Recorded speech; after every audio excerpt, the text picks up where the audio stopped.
예. 항상 이 자리에 선다는 것은 참 많은 두려움이 있습니다. 예. 설교라는 것이 참 내가 그 은혜 받던 경험을 나누고 그러고 여러분들 은혜를 줘야 되는데 결국은 내가 은혜를 받지 못하면 여러분께 은혜를 줄 수가 없거든요. 그래서 항상 이 자리에 서게 되면 참 괴롭더라고 보니까요. 예. 저 말씀을 한 구절 보겠습니다. 이사야에 있는 말씀인데 제가 참 말씀 참 좋아하거든요. 너희가 어찌하여 양식 아닌 것을 위하여 은을 달아주며 배부르지 못할 것을 위하여 수고하느냐. 나를 청종하라. 그리하면 너희가 좋은 것을 먹을 것이며 너희 마음에 기름진 것으로 즐거움을 얻으리라. 이 말씀 많이 들어봤죠. 예. 저는 참 최근에 작년하고 올해 올 초 살면서 정말 그런 배부르지 못할 걸 위해서 열심히 살았습니다. 예. 그래가지고 많이 멀리 가버렸거든요. 근데 참 그러다 보니까 삶 자체가 항상 근심 걱정이 많고 삶에 낙이 없더라고 보니까요. 예. 하지만은 참 우리 하나님께서는 저에게도 또 그럴 때일수록 저에게 또 성령 음성을 통하여서 참 은혜를 주셔가지고 너가 이렇게 살면 안 된다 그렇게 또 오늘 말씀을 주시더라고 그래가지고 돌아가려고 참 부단히 노력을 많이 하다 보니까는 그것이 우리가 그 희대의 소망에도 그 말씀 있잖아요. 하루를 등한히 하게 되면은 2, 3일을 고생한다고 했는데 참 그 말씀처럼 다시 되돌아가려고 하다 보니까는 참 조금씩 그 말씀이 눈에 들어오기 시작하더라고 보니까요. 처음에는 말씀이 전혀 안 들어왔거든요. 예, 그러는데 또 그 계기가 된 것이 이 설교였습니다. 예. 그러니까는 우리 집사람이 저한테 그래요. 당신은 설교를 한 달에 한 번씩 해야 된다고. 그래야 말씀을 본다고. 예. 누가 아멘 했습니까? 예. 예. 참 그렇습니다. 예. 제가 항상 하는 말이 있습니다. 기독교는 무슨 종교라고 했죠? 기독교는 부르심의 종교입니다. 그러면 우리는 그 부르심에 응해야 됩니다. 또한 종교는 나는 순종한다. 고로 나는 하나님 받아야 된다는 원리로 작동을 하죠. 예. 하지만 제 종교 생활은 그렇지 못했기 때문에 이번에는 제가 항상 설교가 오게 되면은 제가 항상 하는 게 있었어요. 목사님께 연기를 몇 번씩 했습니다. 근데 이번에는 연기 않고 전할 때 하려고 노력을 많이 해가지고 오늘 이 자리에 섰습니다. 그래가 제가 목사님한테 전화 한 번도 안 했습니다. 예, 연기해달라고 전화 안 했거든요. 근데 이번 주가 정말 바쁜 주였어요. 세무 신고도 해야 되고 그 다음에 또 어저께는 또 강원도 인제를 갔다 왔거든요. 되게 멀더라고 보니까요. 그래가지고 사진을 한 찍어봤는데 여기가 어떤지 아세요? 저는 이런 휴게소는 처음 봤거든요. 예, 38선 휴게소라고 인제 가는 길에 있더라고 보니까요. 여기서 인제가 한 430km 되더라고 보니까요. 그래가지고 860km 어제 갔다 다녀왔습니다. 근데 다음 사진을 보면 여러분도 놀랄 겁니다. 예. 여기 이 사진을 보게 되면은 사진에 저기 윗부분이 약간 나무 부분이 약간 다르잖아요. 그 나무 높이가 다르잖아요. 왜 그런지 아세요? 산불이 나가지고 지금 이게 훼손되다 보니까 그런다고 그러더라고 보니까요. 그래가지고 참 그런 하나님 만드는 천연계에 있어가지고 인간이 얼마나 나쁜 짓을 했는지 참 볼 수 있었습니다. 예. 제가 오늘 말씀 제목은 탕자의 아들에서 큰 아들에 대해서 말씀을 나눈다겠죠. 예. 다 같이 말씀 보겠습니다. 아버지께 대답하여 가로되 내가 열애의 아버지를 섬겨 어김없이 얻건을 내게는 임석케 하면서도 주여 나 벗으로 절기게 하신 적이 없더니 아버지 살림을 창기와 함께 먹어버린 아들이 돌아오매 이를 위하여 살찐성화시를 잡으셨나이까. 아버지께서 이르되 예 너는 항상 나와 함께 있으니 내 것이 다 내 것이로되 내 동생은 죽었다 살았으며 이렇다 얻었기로 우리가 즐거워하고 기뻐하는 것이 마땅하다 하니라. 자, 이 말씀 구절 우리가 다들 잘 아실 겁니다. 저는 여기서 동생의 관점에 형의 관점에서 이제 말씀을 나눠보려고 하거든요. 예. 그래가지고 이 형에 대해서 얘기는 그렇게 많이 나오지 않았어요. 보면요. 보게 되면은 29, 30절 이게 아마 형에 대한 얘기 다 할 겁니다. 아마. 예. 근데 제가 오늘 말씀을 준비하면서 봤던 책이 3권이 있거든요. 실물교훈하고 성경주석, 그다음에 하나는 이게 이 책인데 탕부의 아버지라고 팀켈러 목사님이 쓴 책인데 이 책에 대해서 아주 자세하게 표현을 해놨더라고 보니까요. 예. 거기에 대해서 그걸 보고 할 것이면요. 저는 여기서 보게 되면은 과연 내가 형의 입장이면 어떻게 했을까 좀 생각을 해보았습니다. 예. 어떻게 보면은 형의 입장에서는 화가 난 게 당연할 수도 있습니다. 우리 인간적인 생각으로 볼 때는. 왜요? 서로가 보는 관점이 다르잖아요. 예. 하지만 먼저 좀 이들이 보는 관점을 제가 좀 먼저 알아봤으면 합니다. 예. 자, 아버지의 관점은 뭐죠? 아버지는 자식에게 무한히 주고 싶어 했잖아요. 그 다음에 자식이 정말 행복해지기를 원했습니다. 예. 성경 말씀에 보면 내 것이 다 내 것이로 돼. 이 표현은 정말 아버지 성격을 잘 나타내는 말씀이거든요. 그거는 좀 둘째가 집을 나가서 나간다 했을 때 어땠을까 생각도 해보았습니다. 참 이게 실물 교훈에 보게 되면요, 성경 주석에 이 말씀인데 무엇보다도 불행한 것은 아버지가 자식을 사랑했다는 사실과 아버지의 모든 결정과 요구사항이 결국 아들에게 최선이 되는 것에 바탕을 뒀다는 사실을 이해하지 못했다. 이 이야기는 아버지가 지혜롭고 이심이 깊었으며 공정하고 자비로우며 매우 합리적인 사람이었음을 밝히 보여준다. 참 여기서 둘째가 아버지한테 뭐라겠죠? 재산을 달라겠잖아요. 근데 재산은 아무 때나 줄 수가 있나요? 그 당시의 문화를 보게 되면은 이 재산을 달라는 것은 정말 아버지 입장에서 볼 때는 정말 기가 막힌 일이거든요. 재산을 이 당시 줄 수 있는 방법은 유산으로 줄 수밖에 없는데 유산을 준다는 것은 뭐예요?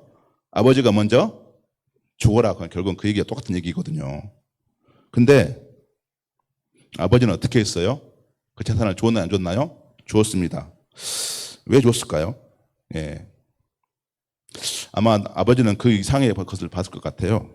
성경 주석에 이런 말씀이 있더라고 보니까요.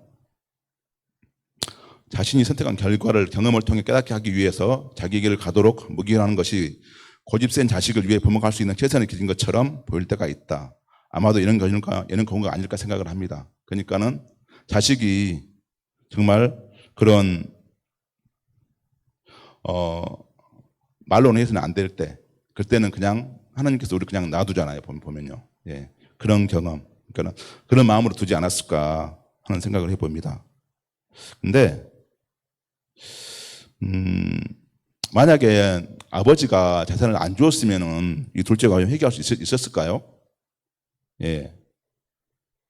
아마 아버지께서는 엄청 고민하면서 이 선택을 했을 거예요. 예.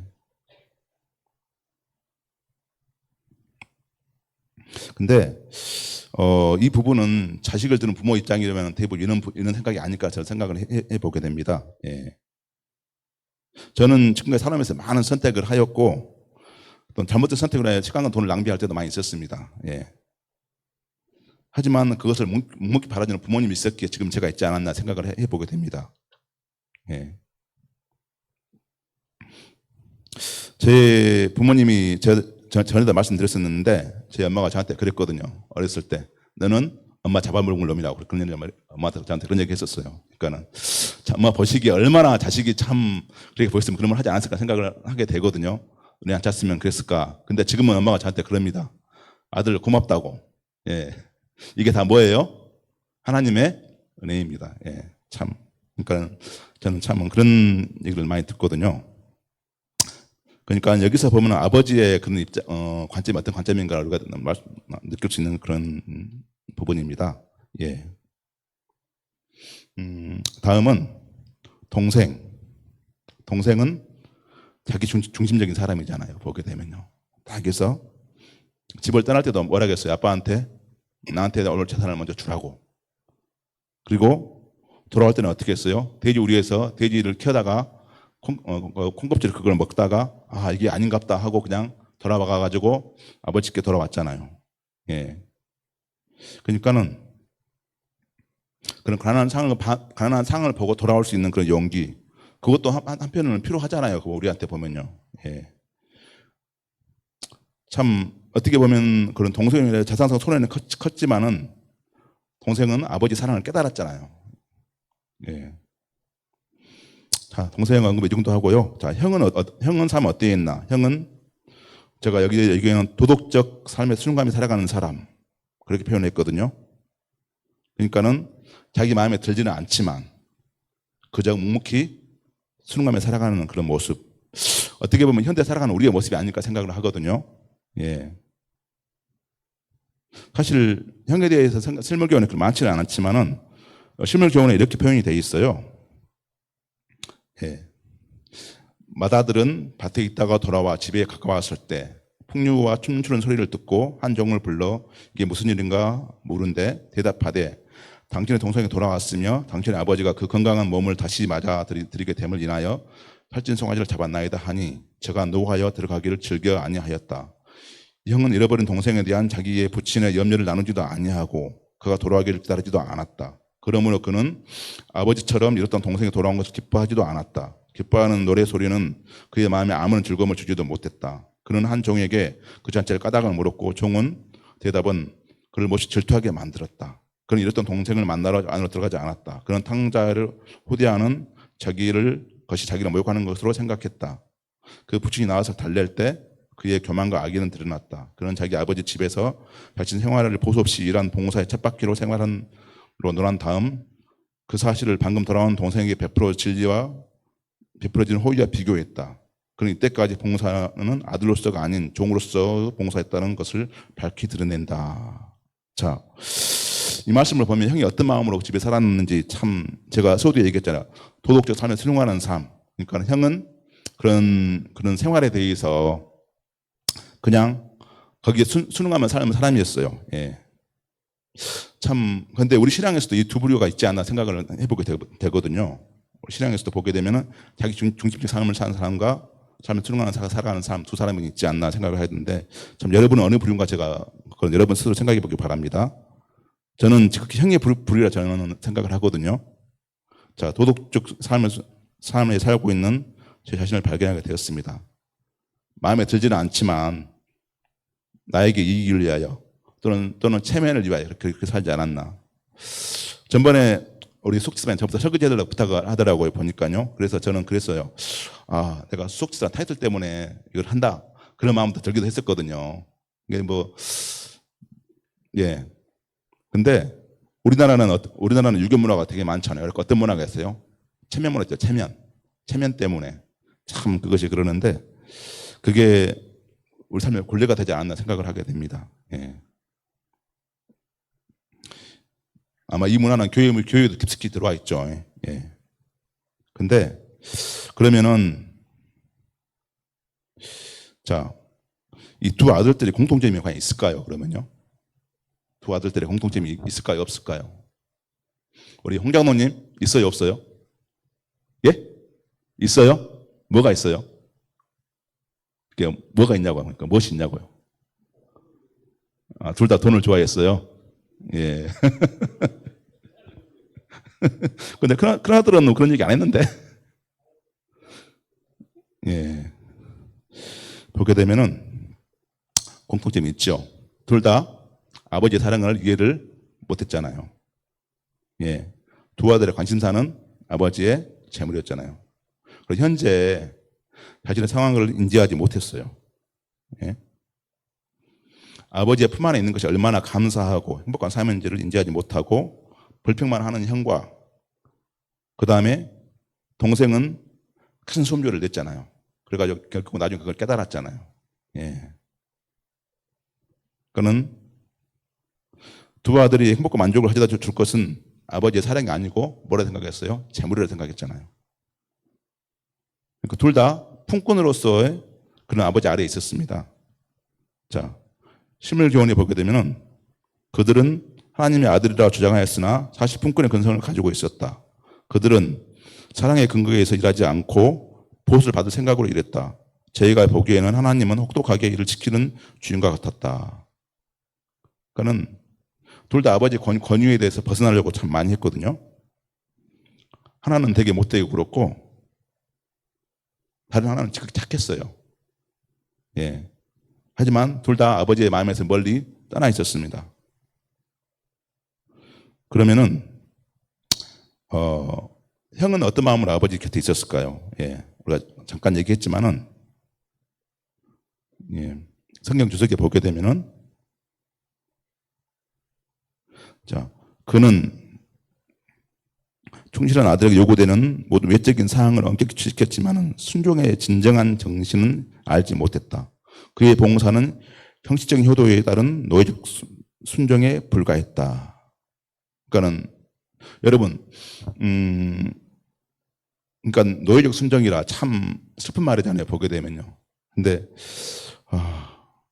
여기서 저는 이 표현을 복종이라고 표현하고 싶더라고 보니까요. 복종은 강압적인 하는 것인데 참 이거 순종이라는 게 참 그러네 보니까요.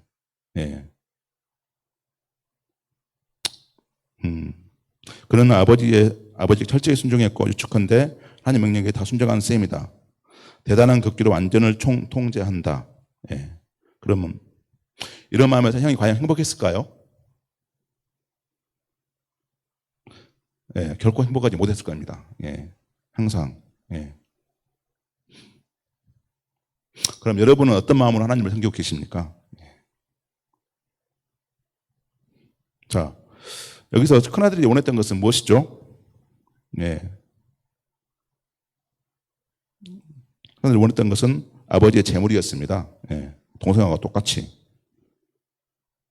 근데 큰아들은 아버지 옆에 나와서 명을 어김없이 순종했고, 그는 그 무언으로 요구했습니다. 그는 그랬겠죠. 나는 아버지께 불순종한 적이 없습니다. 그러니 아버지도 내 인생에서 모든 일을 내가 원하는 대로 해주셔야 합니다. 그런 요구가 무언으로 남아있지 않았을까 생각을 하게 됩니다.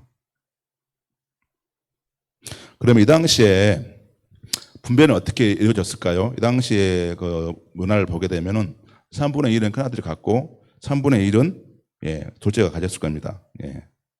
그러면은 형에게 훨씬 더 많은 재산이 갔잖아요. 그러면은 그 염소 한 마리 잡는 게 그게 어떻게 큰 일일까요? 예.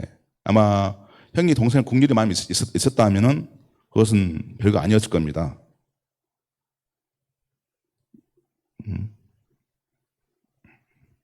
예.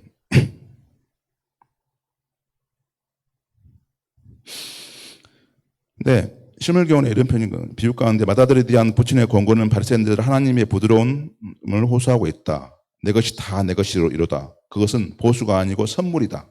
그대는 아버지께서 사랑의 공로 없이 주시는 그것을 탕자처럼 받기만 하면 된다. 그러니까는 선물인데 우리는 보수처럼 생각하지 않나. 좀 그런 생각을 하게 됩니다. 제가 우리 아이에게 블로그를 쓰게 하거든요. 블로그를 쓰게 하게 되면은 용돈을 줍니다. 그러니까 근데 아이가 그저께 저기 에버랜드 갔다 왔어요. 네. 그래가지고 제가 돈 5만 원을 카카오페이로 보내줬어요.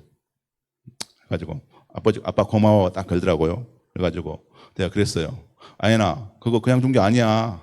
너 블로그 쓰라고 준 거야. 그러니까는 딱 걸더라고 보니까요. 그러니까 그러면서 어떤 생각이 들었냐면은 그냥 아빠니까 그냥 지가 쌩까도 되는데 그러더라고 보니까요. 그래서 참 그런 생각이 들더라고 보니까는 참 하나님께 주신 선물이라겠는데 나는 어떻게 생각하고 있는가 그런 많은 고민을 하게 됐습니다. 자, 예,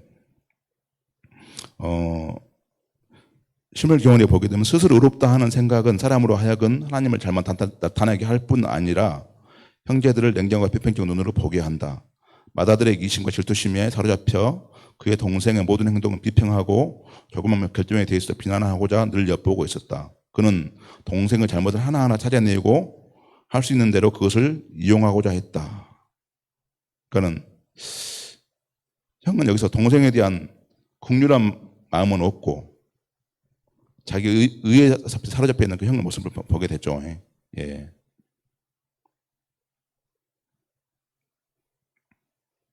자, 누가복음 15장에 보게 되면은 세 가지 비유가 나오잖아요. 잃어버린 양, 잃어버린 동전, 탕자의 비유.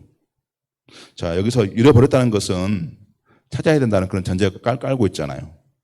근데 지금 보게 되면은 이 탕자의 비유에서는 첫째는 찾았다, 둘째는 찾았다는 얘기가 전혀 없습니다. 이 당시에 첫째에 대해서는 누구를 얘기하죠? 바리새인과 서기관들을 빗대어 표현하는데 저도 말씀을 곰곰이 생각해 보니까는 이런 기록은 없는 것 같더라고 보니까요. 이들이 회개했다는 기록은. 그 다음에 아버지가 잔치를 베풀었죠. 잔치를 베푼 목적은 무엇일까요? 그러면요. 성경 주석에는 이렇게 나와 있더라고 보니까요. 작은 아들은 그런 영접을 받을 자격이 없었지만 아버지는 그 아들을 환대하는 것이 마땅하다고 단언한다. 잔치는 공로 때문에 베푼 것이 아니라 단순히 아버지의 기쁨의 표현이고 따라서 형의 기쁨에 동참하는 것이 또한 마땅한 일이었다. 예. 참 그렇습니다. 예. 그러니까는 잔치는 작은 아들 자격이 있어 준 게 결코 아니거든요. 그러니까 아버지가 자식을 환대하는 거, 예. 그런 목적으로 줬다 지금 그 얘기입니다. 예. 아버지의 사랑은 그들의 맹폭한 실패에도 불구하고 두 아들을 모두 포용하였다. 다행히도 하늘 아버지의 사랑은 우리가 그것을 받을 만한 가치가 있는지에 대하여 근거하지 않는다. 참 얼마나 감사한 일입니까? 예.